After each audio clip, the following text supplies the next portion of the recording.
Welcome to More Action, the podcast for entrepreneurs, business owners, and professionals. I'm your host, Shelly Bryan, and together we have candid conversations with industry leaders to uncover valuable wisdom and lessons learned. My hope is you use these lessons to intentionally take more action in business and life. I hope you share and enjoy. Well, today's guest is someone that I am incredibly excited for. Not only do I respect her in our AEC community, that's architecture, engineering, and construction community, but she is someone that I have just gotten to know through some work together and just highly respect and know that we are going to be dropping and sharing some wisdom that will help our community and other business owners, regardless of the industry that you're in today. But our guest, Jennifer Wallace-Sasek, she is the principal and owner of McCarthy Nordburg, and she brings 30 plus years of interior architecture and leadership experience. So 30 years, okay, if you are watching on YouTube right now, you're going to look at her and be like, there's no way she has 30 years experience because she is beautiful and amazing. You're absolutely right. But Jennifer, just welcome to the show. So happy to have you on. Thank you. I appreciate the opportunity and love able to spend some time with you again. I know it's always so like, it's just cherished. Like I just cherish this time. And I know everyone tuning in right now will as well. So Jennifer, share a little bit, like 30 years. Okay. And you might, I see your face a little bit like, oh, like a little gut punch, like, oh, 30 years, but that's impressive. You know, one industry, 30 years. Yeah. What would you say one of your biggest, just like things that you're proud of for you, what you are proud of that you've been able to stay in this industry for so long and thrive at such a level? It's always been an interest. So 30 years in the industry. So I'll like stretch it a little bit because I knew I wanted to be in this industry when I was 13 years old. So add that on, it's a little bit more than that. But it's what I've always known and always wanted to do and pursued it. And what has part of what's kept me interested in the industry is that it's always one of change. There's always growth and development happening in with respect to design, products, constructions, schedules, clients' needs, the business influences that we have. There's always change. And I am one that is for change. I push myself to change. I push myself to grow, push the team to. So I've always known this industry, have loved it, have grown up in it. Started in Chicago after I studied at Columbia College. So worked at a couple firms in Chicago before moving out here. And so the first firm I worked at was a woman-owned 5-person firm. Now I'm ended up at a woman-owned 15-person firm and have had a variety of opportunities in between large-scale firms, small-scale, multidiscipline. And with that, it has really shown the variety in the industry, the various aspects on how you can contribute to the industry. Design, construction, management, furniture, or whatever the case may be, there's something for everybody. And so it's always held my interest. I've had fantastic mentors throughout my career, and they didn't necessarily land in my lap. Some of them did, but I pursued them. And that's how you continue to grow and learn and find what's of interest in what you're doing. I tell anybody, if you're bored in this industry, you are not looking hard enough at what there is to offer and to push yourself and grow. So, yeah. So here I am 30 years later, you know, from start to finish. So started out as an intern, just as everybody else does, not necessarily knowing specifically what I wanted to do. I always wanted to be in the commercial architecture, commercial office realm. Other areas are of interest. It's not my expertise. And I've enjoyed being able to have an impact on different organizations while being part of an organization, really kind of applying what we do day in and day out within our own business to help other industries, other businesses succeed with what their office need is, their office space, their culture, and their environment. Yeah, I just love that. And, you know, I want to call out a few things because I want to dive a little bit deeper. You mentioned there were certain mentors and the words you used were, I pursued them. And that's something, if you were listening into what Jennifer just shared with us, is there was a lot of action. She didn't wait. She knew at 13 what industry was she going to be in, she wanted to be in. She knew, and she took the actions to keep going forward, right? The show is called More Action. So of course, I'm listening into that. But I love the words that you use there is I pursued them. And so I'd like for you to maybe just even step back. And I think that your answer here could be relevant to someone that's just starting out or someone that's tenured in whatever industry they're in. Is how would you, if someone is timid, right? And we talked about being uncomfortable, timid about pursuing somebody, how would you help kind of guide them to be like, no, you need to pursue? But what are those steps that you would recommend that they take? Get a backbone, have confidence. Oh, I love it. Yeah. People are shocked today to hear that I was very quiet and shy. I'm an introvert. I have learned to put myself out there because it's what's needed for myself as well as to bring up others.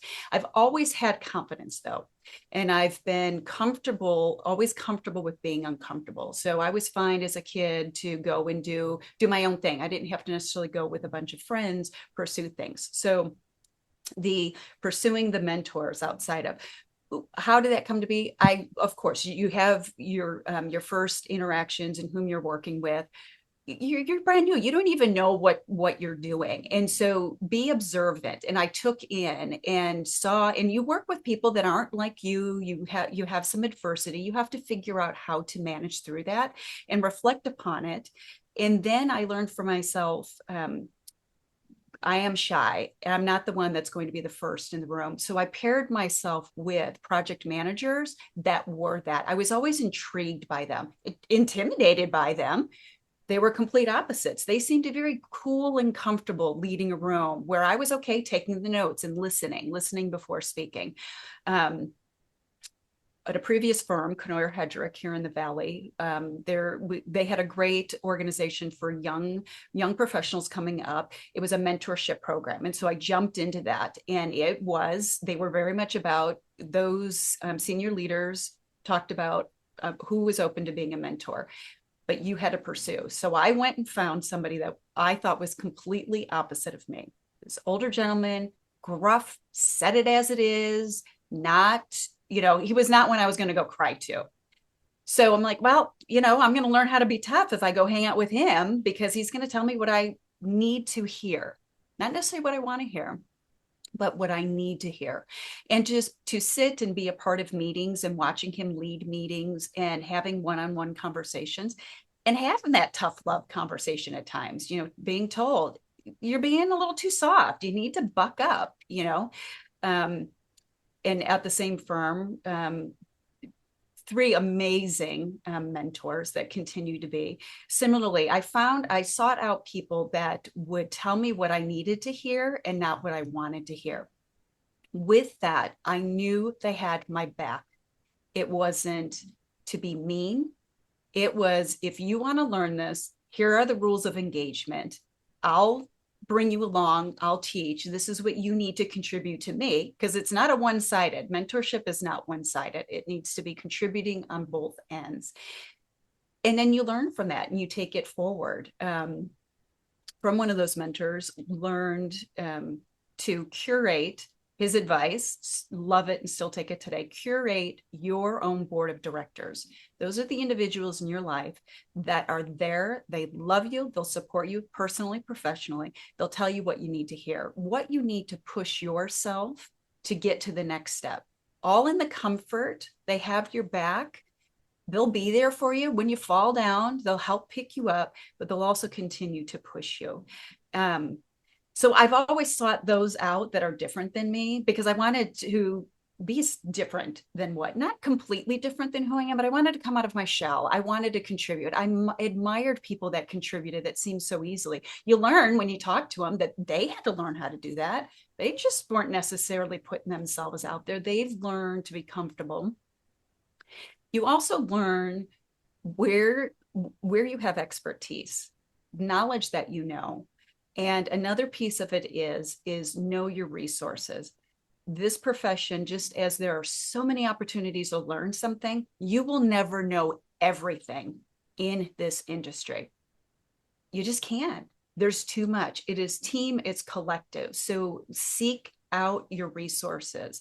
I'm really good at curating resources. I very much believe in we are the better when more are together, more head than one. I don't have all the answers.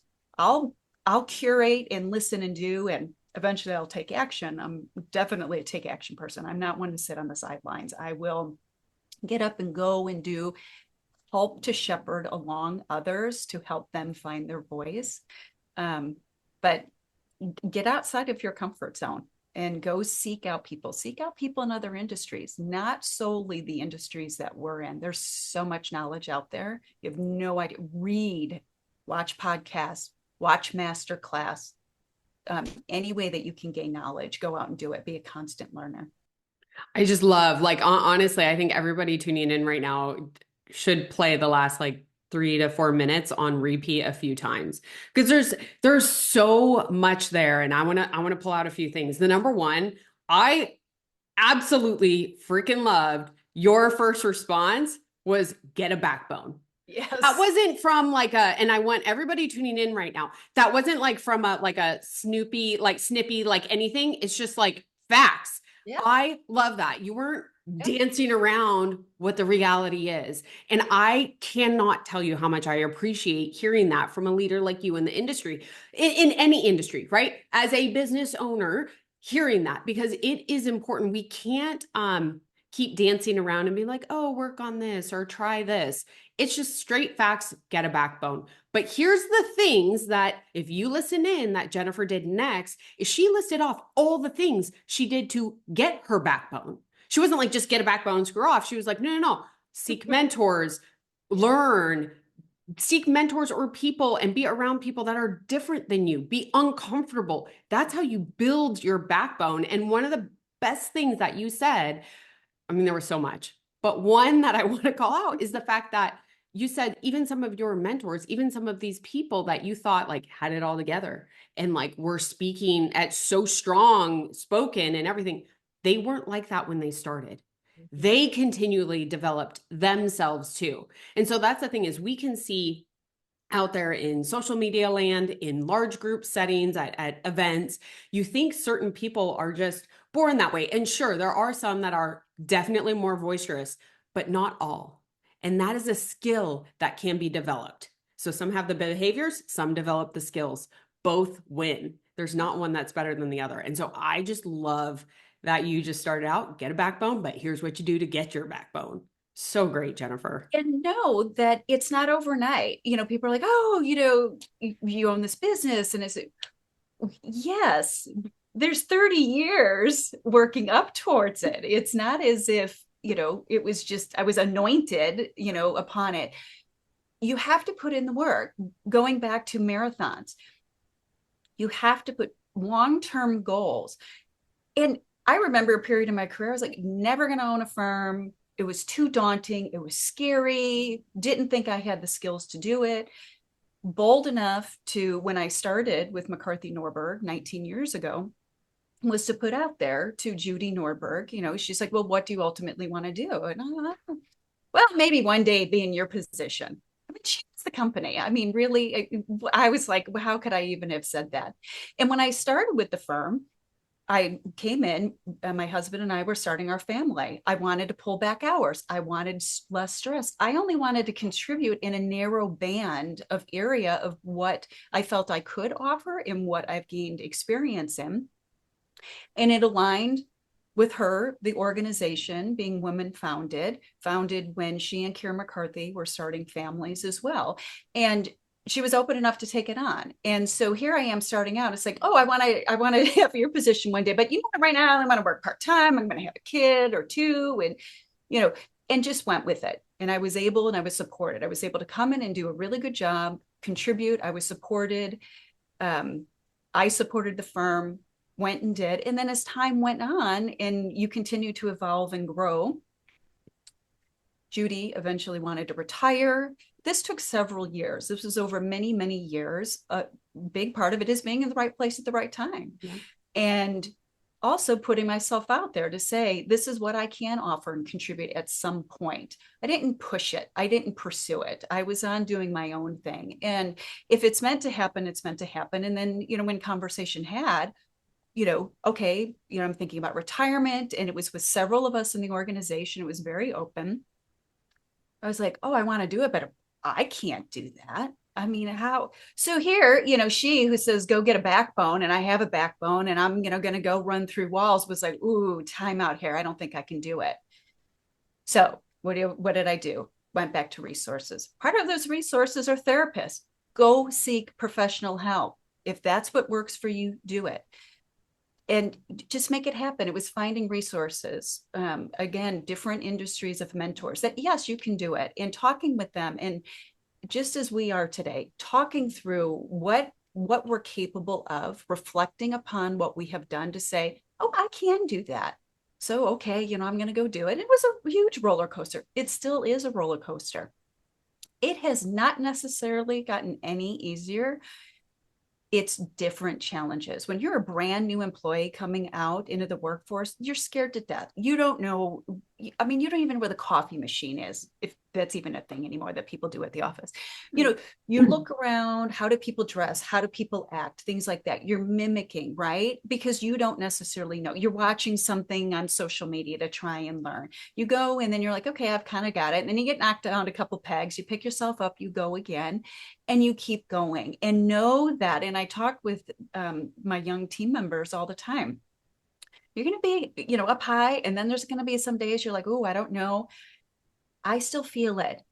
It means you're growing, you're contributing, keep doing it. Otherwise, if you're okay with where you're at, and that's great, we need that too. We want experts in various areas in careers, and everybody shouldn't be pushed to necessarily take on a new position that's not right for them. Embrace their excellence and then create places for them to be challenged in the expertise they have. I don't want another one of me. We don't need another one of me. You need the variety. And how do you promote that? You need to keep being uncomfortable. And the reality is we're going to be uncomfortable as much as we try to make our life just great and serene. And there's always something. That's how you know you're growing. That's where you're going to continue to grow. But know that, here I am 30 years in a career, and, supposedly I have it all together. And, did I fumble with Zoom this morning? Yes, it's not my forte. But I have resources to help me with that. Well, and that's one thing that I want to call out, because for me, I would say over the last 24 months, I had to do a major reframe because I spent 18 years in a different career. Mm-hmm. And in that career, it was frowned upon to ask for help. It was seen as a scene of weakness, right? And really and you got to spend some time thinking about this. This is why I'm sharing this story with everybody.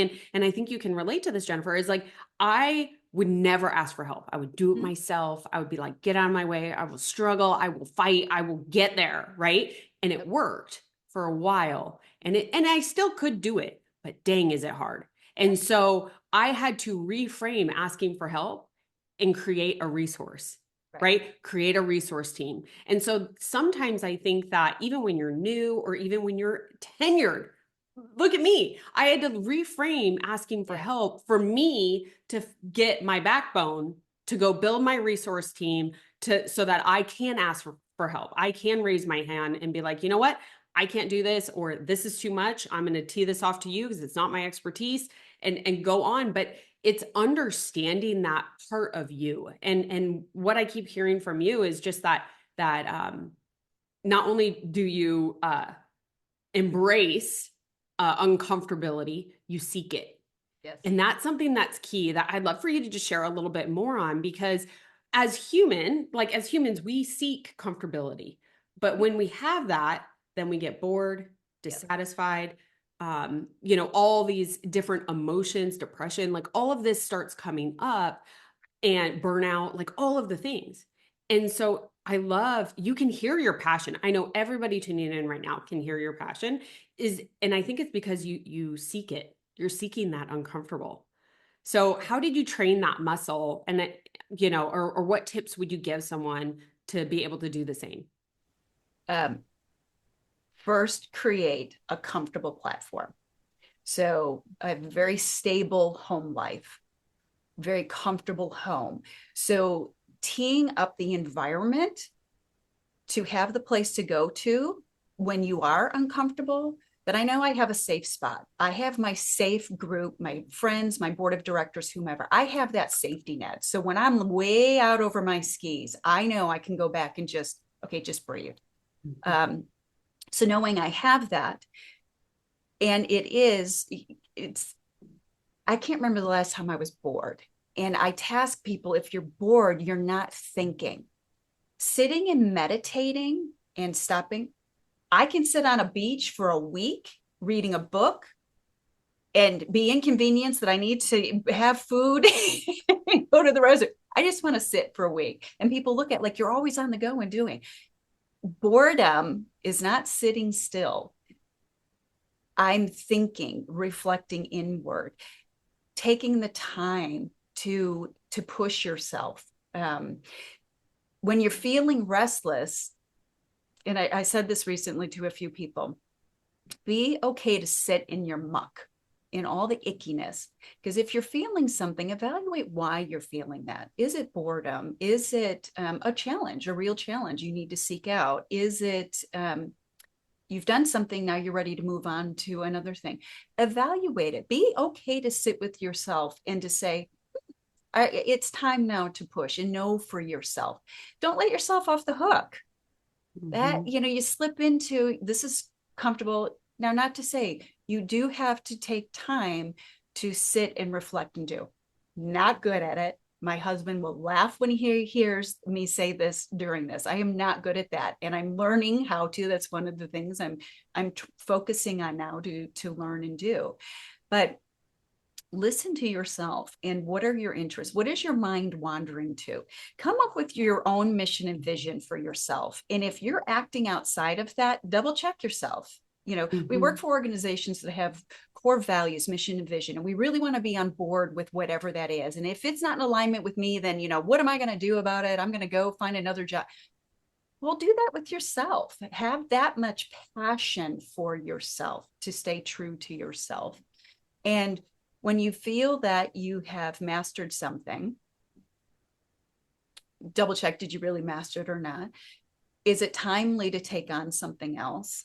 And for me, a lot of it is giving back, giving out to somebody else. That, is it time now to take what I've learned or that I can share with someone and share that with others? So it's not necessarily always pushing myself to grow. I'm also taking the moment of being comfortable with what I have learned and grow, and then pass it on and share that with others for them to grow within their realm. So it's that desire is being fed in two ways. The constant learning and growing and outside of your comfort zone is exhausting. You have to rest and rejuvenate.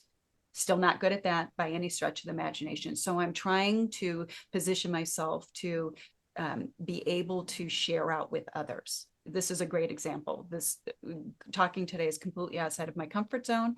It reaches a greater voice. To me, it is more good that will come of it than me being uncomfortable right now sitting in this spot. Yeah, I'm uncomfortable, but you know what? I'll get over it. An hour from now, I'll be on to the next thing, and it'll be great. It doesn't define. So know, and I guess that's a point too, is that know that the uncomfortableness is for a period of time. It's not forever. Some of the greatest parenting advice received: don't worry, the child will grow out of this, whatever it is, fussiness. Well, when? Could be a day, could be 4 weeks, but change will happen. And apply that to life. Change will happen. Yeah. It doesn't always have to be in this state. You'll be in this state if you continue to sit in that state and not do anything about it. Do something. It's in your power. You get up and brush your teeth each day. Get up and go do something different if you want something different, a different outcome. It's not that hard. It really isn't. Okay, we're going to shift gears, but it's not that hard, but it is a choice, and it's making the choice to do all those wonderful things that I say wonderful, right? But that are challenging and uncomfortable and different and all of the above. Yes. But it's making the choice to do it. And I just love that. But you mentioned, don't stay so much like in the past and where you are. And I want to talk about that a little bit more, because this has been, as I share kind of offline, I've been on a few different interviewed the seats have turned, Jennifer, and I've been interviewed on a few podcasts recently within the AEC communities. But again, this is relatable to anybody, talking about women in more male dominated industries. And this is actually my fourth male dominated industry that I have participated in. So talk about like getting the backbone. I got it nice and early, right? To be able to do it, to understand this. But it almost, and I want to get your take on this, because when they ask me about it, I kind of get a little pissed. Honestly, I get a little pissed because I'm like, oh my gosh, we're still here. Like, we're still here talking about this and playing victim. And it, like, I think when I respond, they're like wide eyed. And I'm like, I just can't handle this anymore. And because if we keep talking about this and not taking action and moving forward and focusing on either the present or the future, we're going to keep saying this 10 years from now, and I'm freaking over it. So I'd love to kind of get your thoughts on, right, women, male dominated industries. We could talk specifically about the AE industry and just kind of like your experience, your thoughts, because 30 years ago, okay, you could say that, right? But it's changed significantly. It has. And just as you pointed out, it's opening up your eyes to the awareness of the change happening. Mm-hmm. And so it's paying attention, tune in. People are so busy at rehashing the past and frittering away over this fictitious future. Well, look at what's now. This is what we can have an impact on is now, which will impact the future. By the way, which will then be the past. The narrative of the past, maybe 30 years from now, is, oh, look, A&EC industry was male, then female, and now it just is. It's an industry. Most industries, every industry, now, especially being global, it's multifaceted, multicultural, multi-generational. I mean, we have 20-year-olds and 60-year-olds in my office, every generation. We're humans, we're people, we contribute. Why do we have to necessarily keep coming back to, well, this is male dominated, this is female dominated, whatever. We're here, we're contributing. We're all a bunch of people with expertise, desires to learn and grow. So let's talk about the business. Let's talk about the actions. Let's talk about the resources, not a description of this is a female leader. This is a male leader. This is a leader. Doesn't have to have male, female, old, young, gay, straight, color, non-color, none of that. We're people. So the more we keep using these adjectives, the more it's going to continue to be part of our fabric. So moving away from and embracing that everybody has something to offer, everybody should be at the table, no matter what it is. So dropping some of those adjectives and descriptors, just talk about what we're doing, talk about the work, talk about who we are. I mean, when we sit down with, clients and talk about, we do talk about demographics. Where is it? Partly from, is it heavily female dominated workforce in your industry? Well, maybe there needs to be more restrooms. I mean, these are practical things, right? It's not because of what it does or changes with the industry. It is what is needed for people to do what they need to do, whatever it is. And they're people. We're humans. Let's be kind, let's be good, let's move it forward. So I'm a big proponent, and even in talking within our office, it's stripping out the hierarchy, it's stripping out all these levels of names. Yes, every industry has entry level and senior and everything in between, and it's made up of a variety of people, variety of technology. Technology is huge. Well, what are we going to name that? It's it's all of these resources coming together, and there is a lot to be benefited from. And I definitely believe in our industry, as well as industries across industries, globally, the changes and the impact of having more women in the workforce in positions of decision making and leadership. I don't want to say power. Men, it's leadership and it's contribution, it's mentorship, it's management, it's however we're all contributing. It's created a blend. Everybody's still getting used to it. And it takes people having open minds, and stripping it down to, you're an expert here, you're an expert here. How are we going to figure out this challenge? Why are we coming together? And we've talked before, it's really partnering with, especially on the business side and personally, partnering with those that have similar values and missions. So then we're talking about, the industry and the humanity as a whole, that it's not a male female thing. And so, and good begets good. I'm very much a believer of that, that if you're putting out positive will come to you. Have the good conversations, you will seek out, in the power of that. We're seeing that in a couple of organizations that you and I share together with. Being in a room, AZ crew, being in a room with 200 women, amazing. It's just, it gives me tingles. And everybody wants to be there. And they're positive about it. And they also have similar views and values that, let's just talk about the topics. Strip away what, if you're male or female. It's also not putting up with it. It's being able to say, when I go into a room, sorry, on the construction side is where a lot of it is. Hey, honey, how are you? Not your honey. Yep. And gets to call me that, but not you, and I see, and it still occurs. I go out with my young female colleagues, hey girl, no, we're women. We've graduated. We're all male and female, women and men. And it's having the confidence to say in a positive manner, you know what? I really would like to be called Jennifer, not girl, gal, honey, sweetie, nice to meet you, John, and be confident. And to let people know that this is how I would like to be addressed. We're a lot of times, we're timid about it. And it does not have to be snarky. It does not have to be mean. It does not have to be that you're trying to put that person down. It's not unlike, hi, this is who I am. This is, how I would like to be addressed. Yeah. Men are comfortable doing that. Female need to be more comfortable doing it. And just do it. Don't be wishy-washy.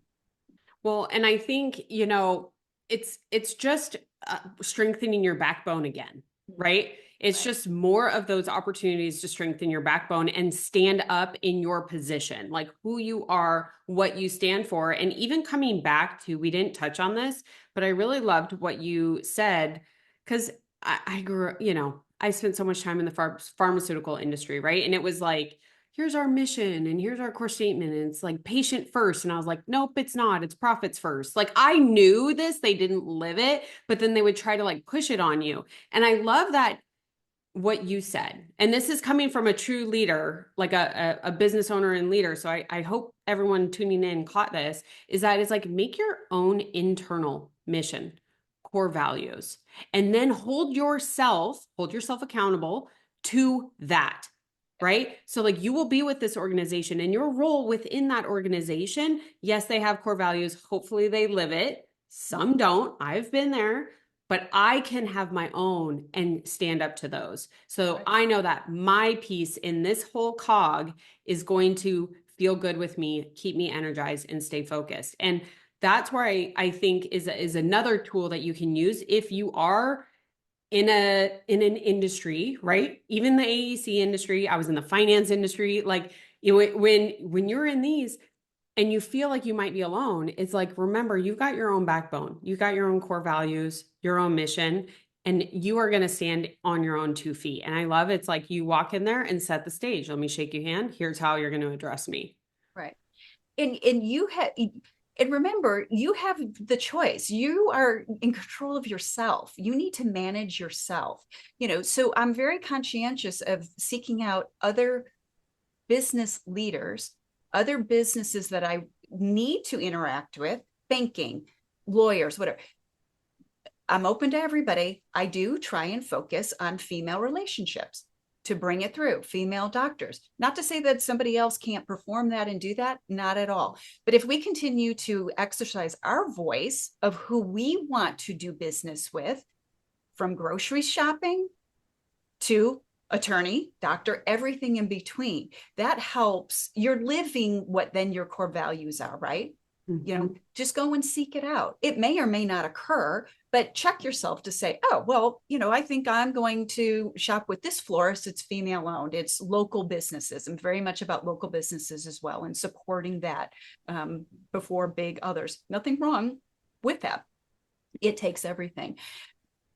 It's thinking before you react. I'm really trying more and more to be in the position of responding and not reacting. Again, really working on this. And to me, reacting is you're saying the same old script over and over and over again in A&C industry. It's a male dominated business. Whatever, get over it. What's the future? Let's move forward as to let's say something different. Is it going to change it overnight? No. I'm not unrealistic to think that. However, a contribution that we can make is to start to have the conversation differently. Talk about the expertise of the individual, not what it was.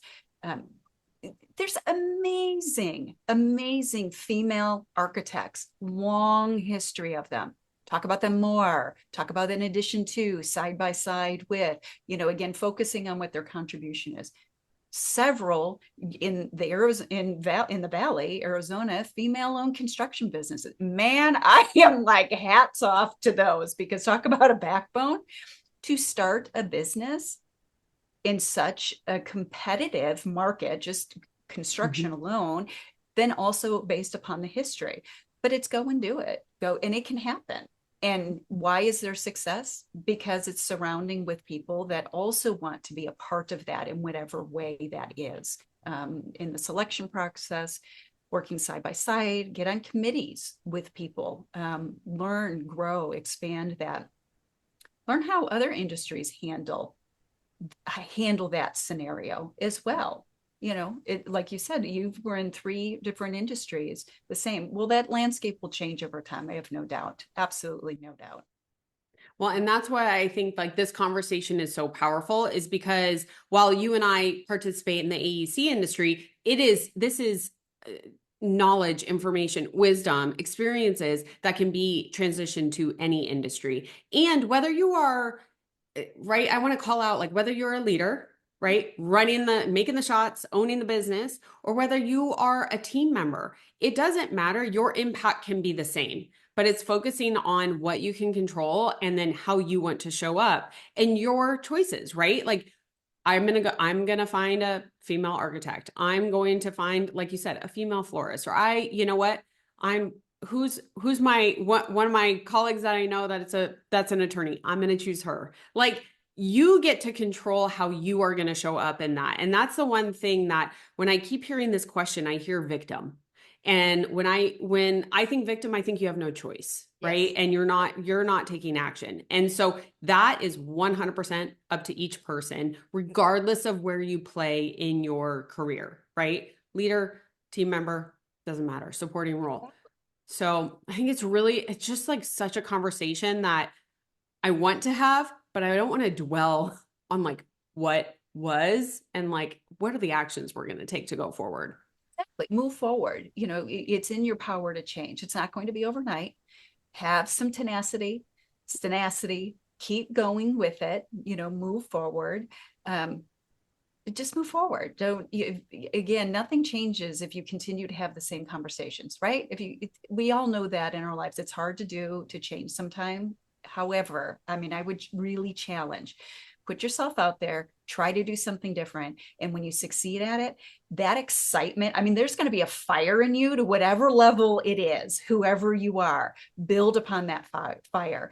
And remember, when you're in a low spot, well, this is what I achieved. And how did I achieve it? Go back to, and break down some of those steps you took and apply it to this next new hard thing, because you're Mm-hmm. learning and growing, but you have successes. It's reflecting upon what it is. And then if you really can't muster it out of yourself, then get with your board of directors, your team, whoever that is, your resources, and say, you know what?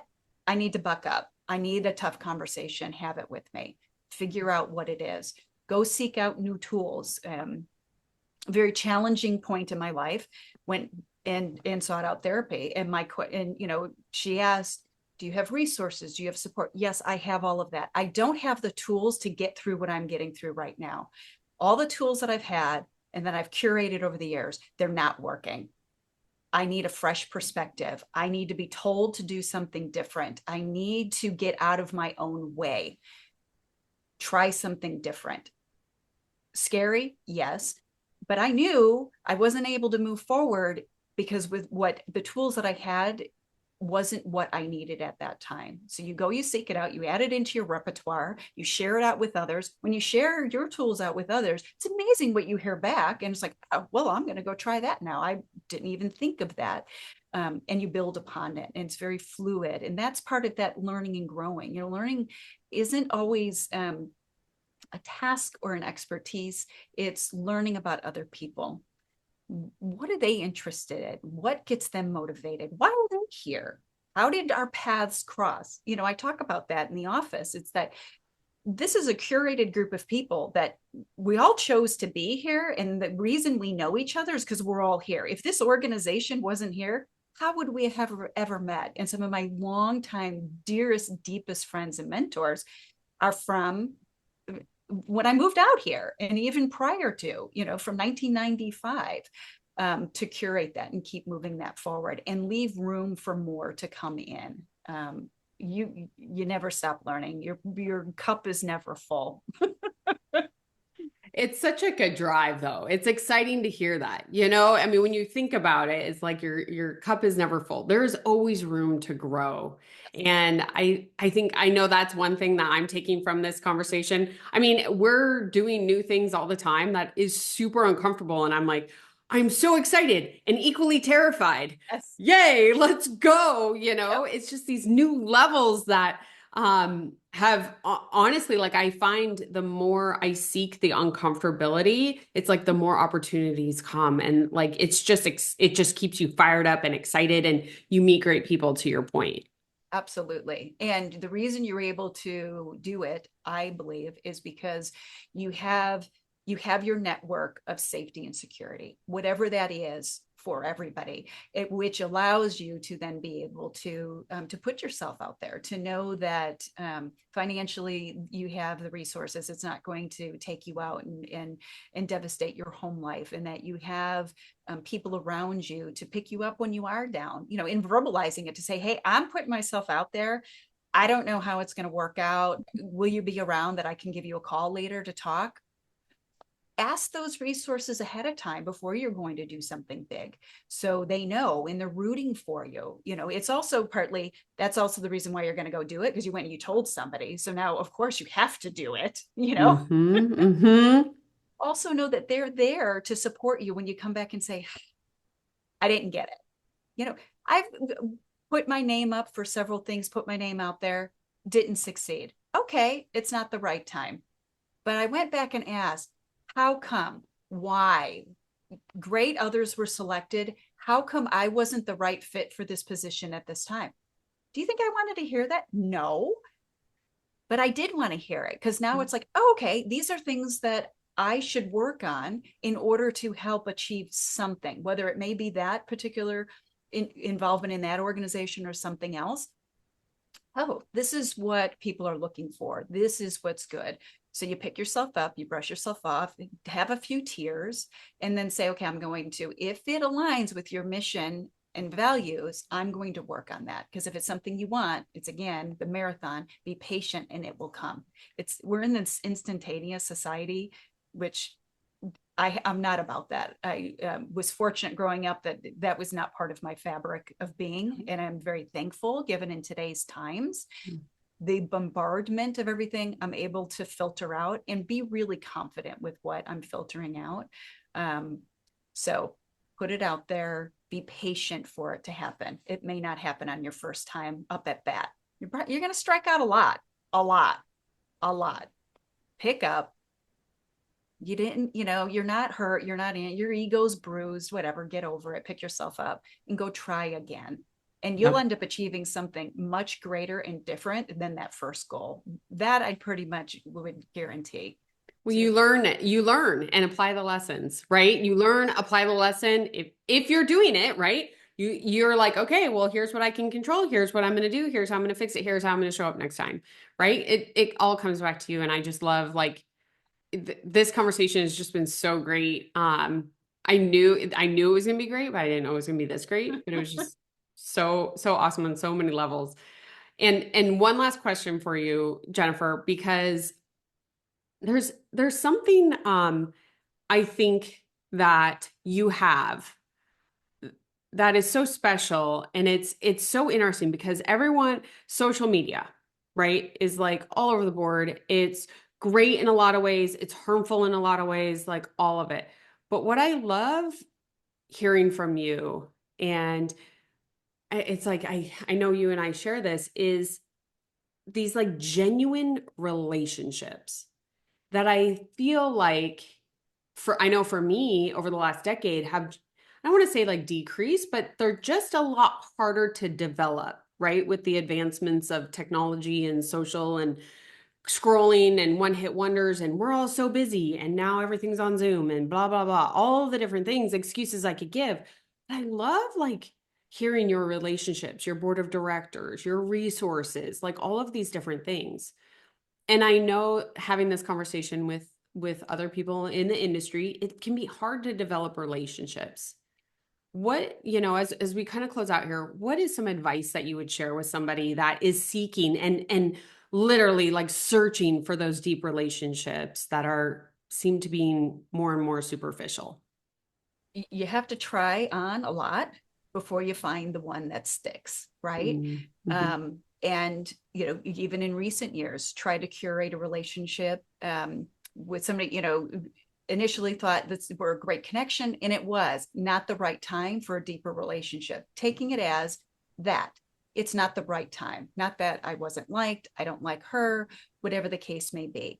You need to put yourself out there. You need to realize that you're not going to be the right fit for some people, and they're not going to be the right fit for you. And you land them softly and encourage them to help find others that are more akin to them. So be open to it, be open to rejection, that it's not going to happen. And it is the long haul. It's another marathon. The reason I have the deep relationships I have is because effort's been put in by both sides. Not to say over the years, there's been quiet periods, because when I was busy having kids and they were off busy doing their career, we stayed connected. We maybe not have spoken as often as we did or as often as we do now. We stayed connected because it's that true connection. Because I'm not seeing you every day, because I'm not talking to you every day, posting something up and knowing what I'm doing, where I'm at, doesn't mean that I'm not there, that I'm not thinking about it. And I don't think that of them having that of me as well, but you have to put in the effort. And if it's a relationship that has outgrown its time, again, it's not a negative or a positive, be okay with that. It's time for them to go explore something else. If they say, I'm not real, they're not returning calls as much, or whatever the case may be, think of it as you're now, your time has opened up to other opportunities if you choose to take that. Make sure everything lands on a good note. Don't burn bridges. I'm not all about that. There's good to happen with everyone, but it's putting in the hard effort. And I would say with females, I'm not a man, so I don't know how that goes, but with female, because of some of the points that we had talked about, it is hard. And even with other females, just, do they really have my back? What is their interest? What are they? It's strip it away. We're just people. We're in the room together because of one common thing. That's the reason why we're even in the room. So start that conversation. Well, why are you here today at this particular organization? What brought you to it? You already have a connection, and be patient with it. Just be patient with it. Give, and eventually you will receive. don't give to receive. It's not about that. You're not genuine. It's not give. And what comes back, that will help continue to guide you to what to further develop for yourself. And if it's a period of time that it's not one or two deep relationships, but it's several medium relationships, find the joy in that, find the value in that. Yeah. It's good. It's good no matter what. Don't lament over what you don't have. Do and germinate what you do want to have. And you'll have it. If you really want it, you'll have it. And I can't be persuaded another way, because I'm going to achieve what I want to achieve no matter how long it takes. And that's okay. It doesn't have to be tomorrow. I was just going to say. Yeah. I was just going to say, a common theme throughout our entire conversation has been patience. Yes. Right. Yes. And I love what you just said at the end right there is like, I'm going to have what I'm going to have regardless of the time. Right. And that's the thing, that there's been so many things in my life that I have had to be like, okay, I'm taking time out of this. And we always think like, right, have these SMART goals and like timely and like all these things. And I'm like, some things and these really big things or really deep things, you got to take the time away and just invest the effort and let the time be what it is, and stop trying to control it. And consistently what you've shared with us is just not only, Jennifer, so much wisdom, so much knowledge, so much experience. So thank you so much. But I just love that patience was such like a prominent thing, whether it's career, relationships, all of the above. Is patience is a big thing that I think we can all do more of very easily. Yes, it's hard, but you need to do it. And the successes that you feel from that are pretty amazing. And that will then spur you on to go do it again with something else. That's how you continue to grow and do. You have a success and then you grow on it. Be patient with it. Yeah. Building that backbone, right? Yep. Yep. All right, Jennifer, thank you so much for tuning in today. I'm definitely going to tag McCarthy Nordburg LinkedIn so everyone can follow along there. But if there's anything else, let me know and we'll make sure that we get it in the notes. And then I can't wait to share this one out. I know, and that's the one thing is like, I know that this will help one person. And that's my goal with every episode. It's not like how many thousands of people can we reach? I'm like, if it helps, if a conversation or something from crazy in my past shared helps one person, I'm like, goal accomplished, done. That's all I want. And so I know that we definitely achieved that here today. So I just want to say thank you again and just really acknowledge you for who you are and how you shared with us today. Thank you. I appreciate the opportunity. It's wonderful, just as we had talked about, to be able to share in whatever that platform is, even as comfortable as I am, went and did it, and I lived it. We can all do it. It's so true. It's so true. And again, just like Jennifer shared all throughout the talk today, it is all about taking more action. So it's why I named the show this, but there are some really fun, unique things, going to be changing with the podcast in some really good ways. So make sure that you are following along on YouTube. Make sure you hit subscribe there, as well as Instagram and LinkedIn. Let's connect over there and make sure that we are fighting the good fight and taking more action every single day. Thanks for tuning in.